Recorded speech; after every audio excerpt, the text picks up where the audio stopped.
जय श्री श्याम दोस्तों, कैसे हैं आप सब। दोस्तों आज हम दूसरा अध्याय की बैसाख महात्म के कथा को सुनेंगे, जो पावन महीना चल रहा है हमारा बैसाख का।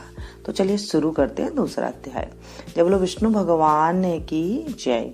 नारद जी बोले, हे राजन, बैसाख के समान कोई महीना नहीं है, शम युग के समान दूसरा युग नहीं है, वेद के समान कोई शास्त्र नहीं है, गंगा जी जैसा कोई तीर्थ नहीं है, जल दान के समान दूसरा दान नहीं है, और भारिया के समान दूसरा सुख नहीं है, खेती जैसा कोई धन नहीं है, और जीवन के समान कोई लाभ नहीं है, उपवास जैसा दूसरा कोई तप नहीं है, दान जैसा सुख और दया के समान दूसरा धर्म तथा नेत्रों के समान कोई ज्योति नहीं है, भोजन के समान कोई तृप्ति नहीं है, खेती के समान कोई व्यापार नहीं है, धर्म के समान कोई हितकारी मित्र नहीं है, और सत्य के समान कोई यश नहीं है, आरोग्य के समान कोई हर्ष नहीं है, केशव के समान कोई रक्षक नहीं है, माधव के तुल्य संसार के कोई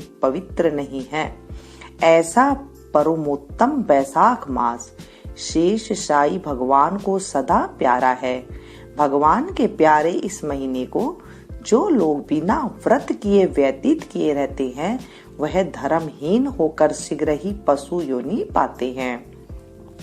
उनका कुआं, बावड़ी बनवाना, बगीचा लगवाना आदि सभी धर्म वृथा है, उनका कुछ भी फल नहीं होता।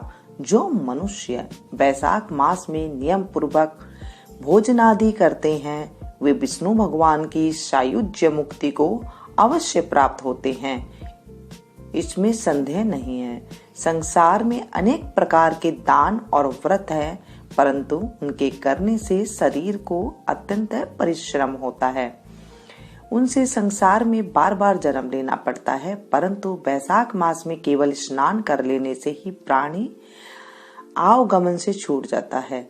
सदा दान करने से जो पुण्य होता है, संपूर्ण तीर्थों में स्नान करने से जो फल मिलता है, वह सब बैसाख में केवल जलदान करने से ही मिल जाता है।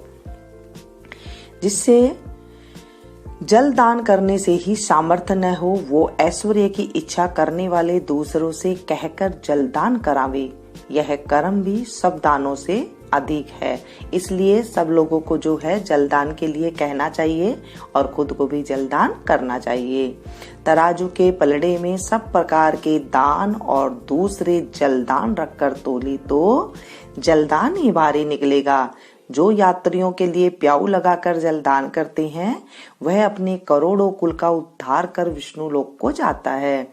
हे राजन, प्याऊ लगाने से देवता, पितर और ऋषि सब निसंदेह अत्यंत प्रसन्न होते हैं।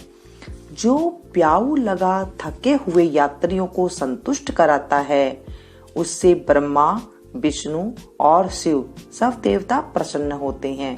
जो जल की इच्छा हो तो जलदान करे, छाया की इच्छा हो तो छतरी दे। हे राजन, जो विजन की इच्छा हो तो बैसाख में पंखा दान करे। जितने दान बताए हैं, उनमें जल दान, छत्र दान और पंखा दान सब में उत्तम है। इन्हीं का दान बैसाख में अवश्य करना चाहिए। जो बैसाख के महीने में कुटुंबी ब्राह्मण को जल से भरा घड़ा नहीं देता, वह चातक की योनि पाता है।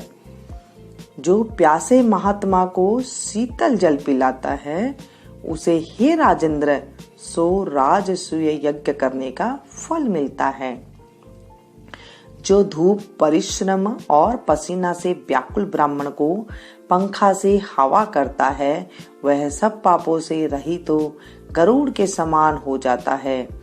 जो मनुष्य बैसाख में ब्राह्मण को पंखा नहीं देता, वह अनेक प्रकार के वात रोगों से पीड़ित हो नरक भोगता है। जो थके ब्राह्मण को वस्त्र से हवा करता है, वह सब पापों से छूट विष्णु भगवान की सायुज्य मुक्ति पाता है। जो शुद्ध मन से ताड़ का पंखा दान करते हैं, वे सब पापों से छूट विष्णु लोक को जाते हैं। तुरंत श्रम करने वाले, पंखे का दान नहीं करने वाले, अनेक प्रकार की यातनाएं भोगकर संसार में पापी होते हैं। हे राजेंद्र, आध्यात्मिक दुख की शांति के निमित्त बैसाख मास में छत्री दान करनी चाहिए, उचित है। जो मनुष्य विष्णु भगवान के प्यारे इस बैसाख मास में छत्री दान नहीं करते, उनको कहीं छाया नहीं मिलती और वे महाक्रूर पिशाच वन पृथ्वी पर घूमते हैं। बैसाख में जो खड़ाऊ दान नहीं करते हैं, वे यमदूतों के तिरस्कार कर विष्णु लोक को जाते हैं। जो बैसाख मास में जूता दान करते हैं, उन्हें नरक की यातना नहीं भोगनी पड़ती, न उसे संसार के दुख सताते हैं। ब्राह्मण के याचना करने पर खड़ाऊ दान करने वाला पृथ्वी पर करोड़ों जन्म तक राजा होता है। जो मार्ग में श्रम को दूर करने के लिए स्थान बनवाता है, उनका फल वर्णन करने में ब्रह्मा भी असमर्थ है। दोपहर को जो कोई अतिथि या ब्राह्मण मिले, उसको भोजन कराने का फल ब्रह्मा जी भी वर्णन नहीं कर सकते। हे राजन, अन्नदान मनुष्य को तत्काल तृप्ति करने वाला है। संसार में अन्नदान के समान कोई दान नहीं है। जो मनुष्य मार्ग से थके हुए ब्राह्मण को आसरा देता है, उसके पुण्य करने की ब्रह्मा में सामर्थ्य नहीं है। भूखे मनुष्य को स्त्री, पुत्र, घर, वस्त्र, अलंकार, आभूषण कुछ भी अच्छे नहीं लगते। पेट भरने पर ही सब अच्छे लगते हैं। इसीलिए अन्नदान के समान न कुछ हुआ है, न आगे होगा। जो बैसाख में थके हुए ब्राह्मण को अन्नदान नहीं देता है, वह पिशाच बनकर पृथ्वी पर अपना ही मांस खाता है। इसीलिए ब्राह्मण को यथाशक्ति अन्न देना उचित है। हे राजन, अन्नदाता माता पिता को भी भुला देता है। वह दानी ही को अपना सर्वस्व समझने लगता है। इससे त्रिलोकी में सब अन्न को ही प्रशंसा करते हैं।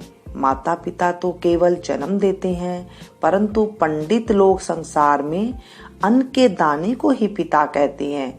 हे राजन, अन्नदाता में सब धर्म निवास करते हैं।